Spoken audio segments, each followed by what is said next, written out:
A vontade de fazer o bem ajuda a mudar o mundo. E do outro lado dessa vontade está você e a sua bondade.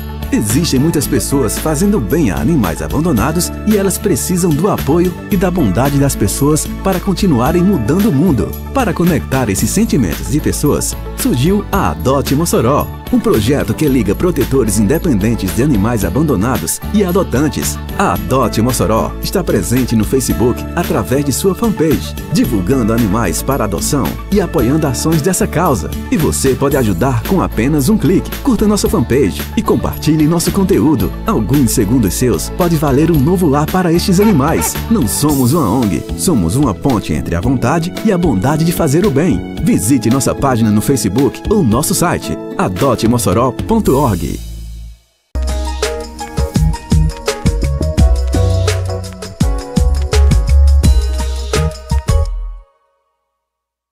Boa tarde. O programa Experimentos Audiovisuais dessa semana discute uma temática bastante complexa e às vezes esquecida pela sociedade. O documentário Labirinto expõe de forma inédita o cotidiano e a história do tratamento psiquiátrico em Mossoró. Foram realizadas entrevistas com personagens que foram importantes para o surgimento do Hospital Psiquiátrico de Mossoró, como também é mostrada a forma atual de tratamento na cidade com a chegada de novos métodos. A vivência dos pacientes e o que eles pensam sobre o tratamento psiquiátrico da cidade também será exibida através de depoimentos que, em algumas situações, se tornam momentos de grande emoção.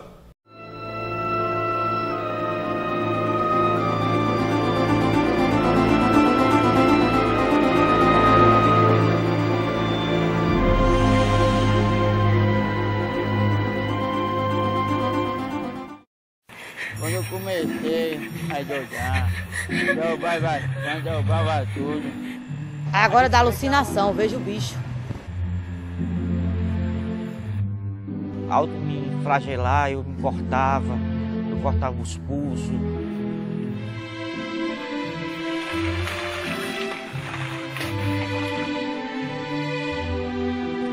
Isso é normal. Eu só preciso de um pouco de ajuda. Será que você pode me ajudar?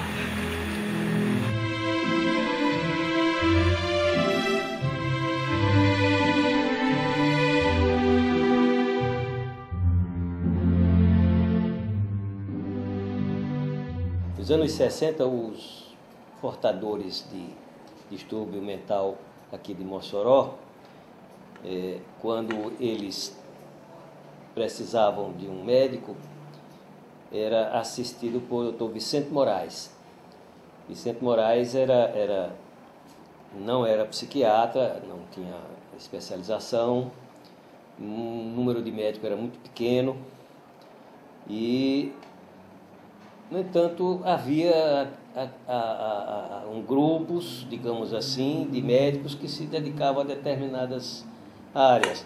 Por exemplo, o Dr. Vicente era cirurgião, era ginecologista, era obstetra e também passava, vamos dizer assim, a assistir aos portadores de distúrbios mentais. Os quadros mais agudos, mais graves, eles eram encaminhados para onde hoje, eles eram encaminhados para a chamada cadeia pública, onde hoje é o Museu Lauro da Escócia. E lá eles ficavam 1, 2, 3 dias, até ter outro. Quando tinham 2 ou 3 doentes já bastante acentuados, então era conduzido para Natal, para o Hospital Psiquiátrico em Natal. No fim de 69, foi quando eu comecei a trabalhar em Mossoró. E aqui nós achávamos que era interessante existir uma unidade para acolher esses portadores de patologia mental graves. Não era oportuno que se fizesse aquele processo de ir para uma cadeia pública, para poder ir para um hospital. E a primeira ideia foi implantar uma casa de saúde, chamada Casa de Saúde São Camilo de Leles. Um casarão que existia na Coronel Gurgel, onde hoje está localizada a Caixa Econômica Federal. Ali era um casarão de Pedro Fernandes, um industrial aqui de Mossoró, e que ele havia se mudado aqui para Nova Betânia e a casa estava lá livre, desocupada. E acolheu muito bem, inicialmente com 25 pacientes, 13 leitos masculinos e 12 leitos femininos. E o meu consultório passou a ser lá também, e lá foi iniciado exatamente a assistência psiquiátrica em nível de hospital. Em 73 foi criada, foi construída a Casa de Saúde onde é atualmente, com o nome hoje, naquela época continuou Casa de Saúde São Camilo de Les, hoje é o Hospital São Camilo, que pertence ao controle do município, não mais a uma entidade particular como era antes. Em torno do ano 2000, a unidade o hospital psiquiátrico, eu já saindo da medicina, já saindo da psiquiatria, procurei saber se alguém gostaria de assumir o hospital, de ficar cuidando do hospital. Mas não havendo assim interesse de nenhum grupo, eu ofereci à Prefeitura Municipal. E assim foi feito. Então, Mossoró é uma das poucas cidades que não perderam, vamos dizer assim, uma das poucas que não perderam o seu hospital de psiquiatria. Muita coisa tem modificado, né, para melhor. Lógico que a gente não está no ideal ainda, né, mas assim, a gente está sempre buscando a melhoria. Por quê? Porque antigamente eles eram isolados. E hoje a política de saúde mental preconiza isso, que eles sejam adequados dentro do Sistema Único de Saúde. Então, ele vem com a abertura do CAPS, o Centro de Atenção Psicossocial, melhorou essa situação. Por quê? Porque logo após a criação daqueles manicômios, né, que vieram, os manicômios eram exclusivos de algumas regiões, não tinha em todos os lugares.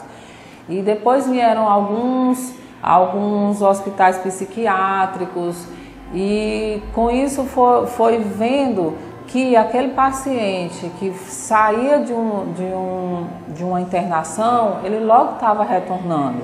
Por quê? Porque ele precisava não só daquele hospital, mas ele precisava de uma coisa que desse suporte a ele.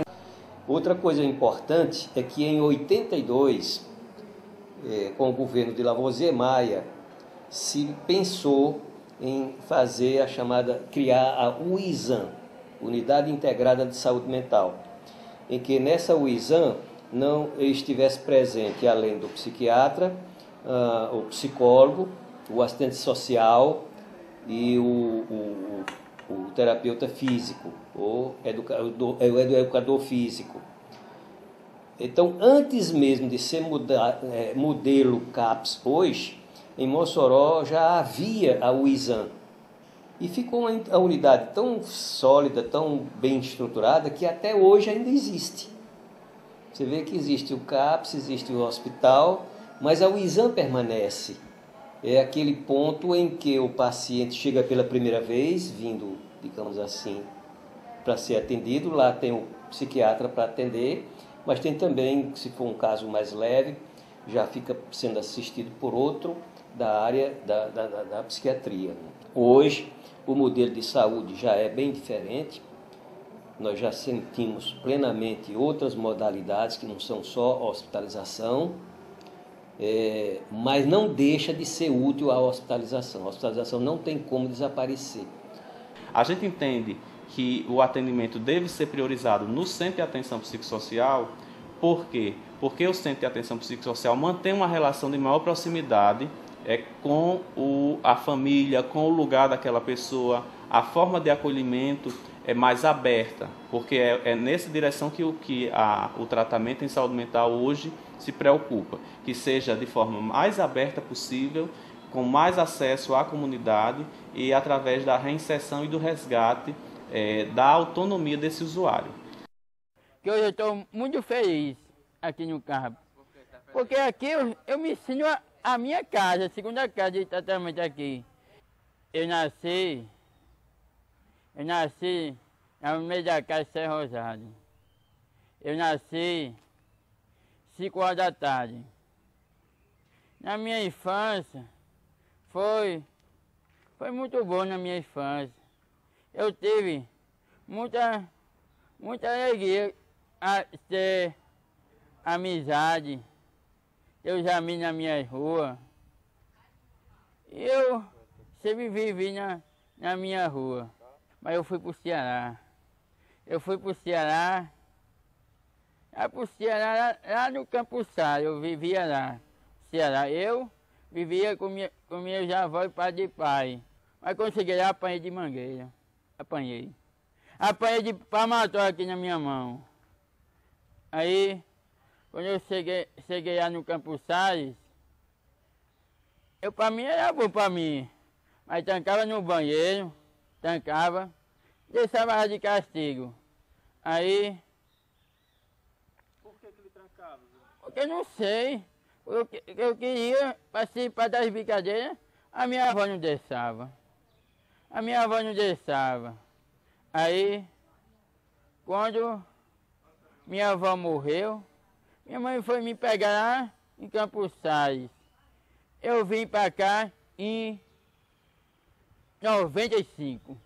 Talvez ele tenha ficado com algum trauma. Agora, eu não sabia, né? Que eu ligava, ela, não, tá tudo bem, falava com ele, não me contava, acho que ela não deixava, né? Aí eu peguei e fui buscar ele. Eu disse, não, vai mais ficar lá não.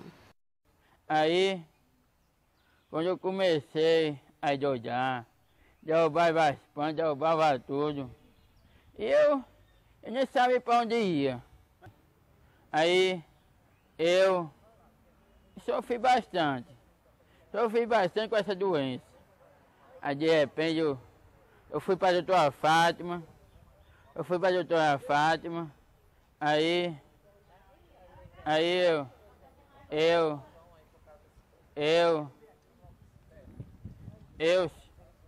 eu sofri bastante. Eu nem sabia onde era o CAP. Mas a doutora Fátima disse... Quando você chegou, como é que foi? Foi por causa de doença. Tanta doença em cima de mim. Quando cheguei aqui, nervoso. Você era agressivo? Como era? Eu era bem agressivo. Você contou pra gente que você chegou aqui, quebrou a horta. Eu quebrei a horta aqui, eu tinha uma horta aqui, eu quebrei tudo invadente, Como eu sofri bastante aqui nesse CAB, eu maltratava as meninas, eu maltratava as pessoas, eu maltratava todo mundo, eu maltratava aqui, até os funcionários maltratados, até os pacientes maltratados. Eu derrubava, quando eu estudava aqui, eu derrubava os cadernos tudo aqui. Quando tinha um portão aqui, eu derrubava para valer. Não queria nem conversar com ninguém. Mas aí, de repente eu sofri. Até eu entreguei o quarto do meu ser, tentando morar fora. Pra onde eu caminhei, não tento mais andar, só eu e eu agora. A minha vida é do mestre, meu coração é do meu mestre, o meu caminho é do mestre, minha força é do mestre. A minha infância eu vivi em Fortaleza, mas foi uma infância difícil, porque o meu pai tentou matar minha mãe de tesoura, eu previ tudo, estava com 5 anos de idade, tinha uma irmã, nós éramos 3, meus irmãos estavam tudo brincando, era menor, eu era maiorzinho, Eu tentei defender a minha mãe, subi nas costas da minha mãe, nas costas do meu pai, tentando bater nele de chinela, que ele era baixinho, ele ainda é baixinho. Aí ele empurrando a minha mãe para dentro do banheiro. Aí derrubou ele, deixou até uma ferida aqui em mim e eu não teve. Aí lá foi que eu fiquei com trauma. A minha infância não foi boa, a minha fase na adolescência também não foi boa, porque o preconceito, rapaz, o preconceito com a gente que é da saúde mental, né, é grande. Eu falei que eu estava doente, né, precisando de ajuda, que a sociedade pudesse reconhecer nós, né, Juninho? Reconhecer a saúde mental, reconhecer, porque eles, rapaz, eles têm os preconceitos com a gente. Não é um preconceito nas escolas, chama a gente de doido, de maluco, de doente. Nós não somos isso, não. Graças a Deus eu tenho a minha família que cuida bem de mim. Graças a Deus eu estou bem, estou tomando remédio direitinho, não estou sentindo transtorno nenhum mais, nem doença nenhuma. Em casa sou respeitado, agora pela minha escola sou respeitado também. Uma das grandes características é humildade. Se a pessoa não tiver suficientemente humildade e ao mesmo tempo ouvido, você muitas vezes, ao receber o paciente, ele fica falando 40 minutos seguidos. Não adianta, tem que deixar ele conversar até secar a língua. Aí isso precisa de muita paciência, entre aspas. Tanto é que a consulta de psiquiatria eu não tinha horário. As pessoas sabiam mais ou menos o horário, mas se um paciente tivesse que passar mais de 1 hora na consulta, tinha que passar. Porque era fundamental que se tivesse esse contexto. Fui para Recife para estudar para ser padre. Lá eu desisti, me informei e apareceu lá a oportunidade de ser professor. Eu sou formado em filosofia pela Universidade Católica de Pernambuco. E nesse período que eu, sendo professor, eu tinha uma vida normal, tranquila. Mas só que depois de um tempo, eu ensinei 19 anos em Olinda e Recife, começou a aparecer certos comportamentos em mim que eu não entendia, né? Escuta de vozes, né? Crises de choro. Eu estava num canto, certo, determinado lugar e aparecia de repente uma crise de choro, eu não sabia o que era essa crise de choro. Dentro dessa crise de choro eu comecei a entrar em uma espécie de depressão, comecei a faltar aulas, comecei a ter dificuldades, até que eu tive uma crise muito forte, fui internado sem saber, inconscientemente, numa clínica lá em Recife. E foi a minha primeira internação. Fui internado quase como um indigente, que eu não tinha ninguém da minha família lá em Recife. Foi preciso uma amiga descobrir onde é que eu estava e tirar dessa clínica, né? Eu perguntei à médica o que é que eu tinha, qual era o meu problema. Ela disse assim, você tem família aqui, você mora sozinho? Eu disse, não, eu moro sozinho aqui em Recife. E não tem família nenhuma, não. Você vai tomar esse remédio. Aí eu perguntei, por quanto tempo eu vou tomar esse remédio? Ela ficou calada. Não disse quanto tempo eu ia tomar esse remédio. Até que eu tive outra crise muito forte, voltei para a médica. Aí a médica disse assim, olha, é melhor você procurar sua família, porque o seu problema é um problema grave. Então você está com uma espécie de distúrbio, de transtorno. Eu não sabia até esse ponto o que era transtorno mental, o que era. Mas aquelas crises de choro aparecendo, uma depressão mórbida, né? Crises de tentar de auto me flagelar, eu me cortava, eu cortava os pulsos, eu fazia coisas querendo morrer, vozes dizendo que eu fizesse tal coisa, tal comportamento. Então, quando eu cheguei aqui em Mossoró, fui procurar logo diretamente o CAPS. Depois de alguns meses, procurei o CAPS. E logo no início, a médica não tinha ainda feito uma avaliação do que problema era esse, né? Eu tinha crises muito fortes de tristeza muito grande, mas também tinha momentos de crise de alegria, uma alegria muito forte de viver, sabe? Era uma oscilação, né? Uma oscilação entre humor e depressão, Só que quando eu estava em humor, já ia acontecendo que esse humor seria caracterizado depois por uma depressão muito profunda. E eu ouvindo vozes dizendo que eu tinha que fazer isso, que eu tinha que fazer tal comportamento, eu tinha que me matar, eu tinha que morrer. A crise de choro aparecendo, minha família perguntando, mas por que você está chorando? O que está havendo com você? Então foi se avaliando até que apareceu o quadro da minha doença. Uma espécie de esquizofrenia chamada transtorno bipolar. O CAPS me deu uma força muito grande, aqui tem um processo de terapia. Eu gostava muito de pintar, eu pinto, faço arte, trabalho muito com impressionismo e expressionismo, simbolismo também. Ele foi me tirando de mim, esquecendo um pouco a doença, a terapia ia fazendo com que eu estivesse, me afastasse da minha doença um pouco e me concentrasse na minha saúde. E minha saúde foi se desenvolvendo cada vez mais melhor, até conseguir um estado assim de equilíbrio, né? Eu era excluído da família de festas, eu era excluído para viajar, eu era excluído para tomar decisões, então era uma pessoa inútil.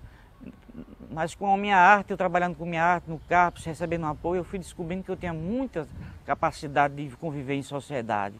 É um trabalho de inclusão social, fazer com que o doente mental ele não se isole na sua família, não se isole da sociedade, mas que ele seja participativo, ele seja um cidadão, ele tem o direito de cidadania e ser respeitado como ter uma doença como tem outra doença qualquer. Está em tratamento e pode se desenvolver, tanto que aqui o CAPS já promoveu até exposições de arte. Nós tivemos exposição no SESI, nós tivemos exposição no Shopping, nós tivemos exposição no São Camilo, várias exposições, todos os trabalhos foram vendidos.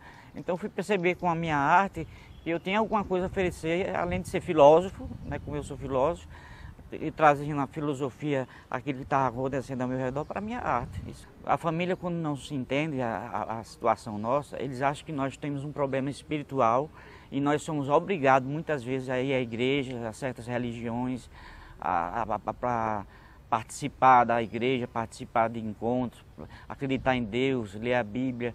É só isso que se resolve. Eles não entendem isso como se fosse uma patologia, não. Eles entendem isso só como se fosse uma coisa espiritual. Mas dentro da minha, eu ia para esses ambientes espirituais, mas a doença continuava. Eu deixava chegar até o ponto de você vai deixar de tomar todos esses remédios e vai se dedicar totalmente a Deus que você fica curado. Então é uma ignorância tão grande, tão profunda, que eles não acreditam que nós estejamos doentes, nós estamos só com algum suplício espiritual. No começo é difícil, né? Que ninguém está preparado para receber notícia dessa, né? Você se prepara para ter seus filhos e encaminhar para a vida, né? E não para ele passar, assim, ser dependente de você, né? Mas aí a gente foi trabalhando, né? Com calma, ele não sabia bater palminha, ele não sabia dar tchau, ele não sabia comer sozinho. E tudo a gente achou que com o tempo ele ia aprender, porque toda criança vai aprendendo. Ele foi diferente, a gente teve que ir ensinando aos poucos, né? A maioria das pessoas ainda tem o preconceito de achar que é agressivo, que vai fazer isso, vai acontecer, vai morder, vai beliscar, vai arranhar. E não é bem por aí também, né? No dia a dia aqui em casa a gente não tem diferença com ele. A gente não tem um filho autista, a gente tem um filho normal, como os outros. É tratado, às vezes até cobrado mais do que mesmo os outros, né? Pelo fato dele ter que... o aprendizado ser repetitivo. A gente tem que ensinar várias vezes a mesma coisa para poder ele guardar aquilo e fazer, né? Não que ele aprenda, ele se acostuma a fazer. Né? Ter paciência, ter calma, né? A fazer a mesma coisa várias e várias vezes. A viver um dia de cada vez. Né? Que a gente sabe que ele vai precisar desse acompanhamento.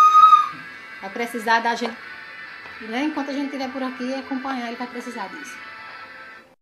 Dentre as histórias que mais me marcaram, enquanto profissional de saúde mental, é a história de um usuário do CAPS-AD que já tinha passado ao longo de sua vida, há mais de 36 anos que ele passava por instituições psiquiátricas. Ele era uma pessoa que era oriundo do Rio de Janeiro. No Rio de Janeiro ele tinha passado por vários serviços, inclusive internações psiquiátricas. Ele chegou a presenciar, por exemplo, a abordagens inadequadas de outros colegas. E esse paciente com dependência química de múltiplas drogas estava em Mossoró e estava sob nosso acompanhamento. Em uma situação de recaída, a família que estava tentando acolher, ela colocou ele para fora de casa. Eles tinham colocado uma casa para ele estava tentando se reerguer. Em uma recaída, que a gente que trabalha na área de dependência química sabe que é algo que vai acontecer, provavelmente pode acontecer, esse paciente, nesse momento de recaída, a família expulsou ele de casa. E aí, imediatamente, ele pensou em se matar. Ele pensou em acabar com a vida dele, porque ele disse que todas as portas estavam fechadas para ele. Mas aí ele chegou no CAPS de manhã, eu estava numa reunião com estagiários de enfermagem, e ele pediu para fazer um depoimento. E ele disse que no dia anterior tinha pensado em tirar sua vida porque a família dele tinha expulsado ele de casa. E ele disse, todas as portas se fecharam para mim. Mas aí ele parou, ele disse que eu parei e pensei, existe uma porta que está aberta, é a porta do CAPS AD. E estava lá para dar o seu depoimento, que ele estava ali para seguir a sua vida em frente. Hoje esse paciente, esse ex-paciente, ele voltou para o Rio de Janeiro, ele está bem, ele está estabilizado, continua acompanhamento lá nos CAPS, lá no Rio de Janeiro, voltou a morar com a mãe dele, que é uma idosa, e através da internet ele mandou notícias para a gente. Então, ele mandou um blog onde ele estava expondo um trabalho que ele fazia com palitos de picolé. Ele produzia miniatura de barcos com palitos de picolé. E ele mandou para o meu e-mail o endereço do blog e depois entrou em contato dizendo que estava bem, e a gente tentou contato telefônico e assim, essa é uma das histórias mais fortes para mim. Eu comecei através assim, cheirava a cola, me acompanhei com várias pessoas, né, colega, né? Aí eu cheirava a cola, aí depois passei para maconha. Aí depois, com 2 anos, a minha irmã, ela morreu já, deixa em bom lugar. Mataram ela também, mal de droga. Aí ela pegou, trouxe 5 perfumes de boticário para me comprar. Tem um dia para comprar uma bis para mim, no banco. Provar aqui, foi num copinho d'água mineral. Provei. A primeira vez que eu usei o crack foi num copinho d'água mineral. Ela furou, botou um canuzinho e mandou. Aí quando eu fumei, achei bom. Aí fui num banco, achei mais de R$200. Aí parei no de Tarcísio. Aí daí eu comecei a me viciar. Abandonei mãe. Não passar 5 dias, 6 dias sem nem tomar banho. No meio de um mundo direto, chega a fedir. Acredita que o crack faz isso? Sem comer. Aí daí foi passando, aí me internaram aqui. Aí agora dá alucinação, eu vejo bicho. Eu vejo coisa. Eu saía rodeando, aquele vucu todo vendo um homem me matar com um saco. Aí até a polícia estava rodeando atrás de mim. Uma vez na minha cabeça que eu saí, fui bater lá no hospital Unimed, sei lá pra ali, me encontraram ali, a polícia veio para me levar para casa. Eu gritando com a mão na cabeça, dizendo que eu estava perdida, eu estava meio perdida. Tem gente que diz que o São Camilo é ruim, São Camilo é um Deus, São Camilo que é um céu pra gente. Que a gente se trata, tem comida, a gente toma banho, escovar os dentes. Lá na rua a gente não faz isso. Eu pretendo, olha, eu tenho esse marido, ele tem 50 anos, mora na Barroca, é Alencar o nome dele, meu marido. Ele não bebe, não fuma, é outra pessoa. Eu pretendo casar com ele, cuidar do meu filho, para me cuidar dele. Meu futuro, além de estudar, eu quero se formar para psicologia, ser psicólogo, conversar com as pessoas, entrevistar os jovens, os adultos, as pessoas que são com problema mental. Eu planejo assim ser reconhecido mais pela sociedade. Eu planejo que a sociedade, eu possa ser uma pessoa, um cidadão de bem, um cidadão que tem um problema, mas que toma remédio, que se controla, mas que é participativo na comunidade, é participativo na sociedade, é participativo com seus dons que Deus dá a gente, é participativo com sua inteligência, com seus conhecimentos, e é capaz de dar alguma coisa, eu seria capaz de dar alguma coisa para ajudar outros irmãos nossos que estão aí doentes, estão aí sofrendo, estão aí sendo perseguidos, estão aí sendo discriminados, e eu possa ser uma voz, ajudar as pessoas a também sair desse problema, dessa situação. Ter uma vida mais fácil diariamente, né? E para isso tem que ter uma companhia de profissionais, né? Habilitados. E poder público de mais assistência, né? Não só para ele, mas para todos, né?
Obrigado pela audiência e não esqueçam de curtir nossa página no Facebook e no canal do YouTube. Um grande abraço e até a próxima segunda.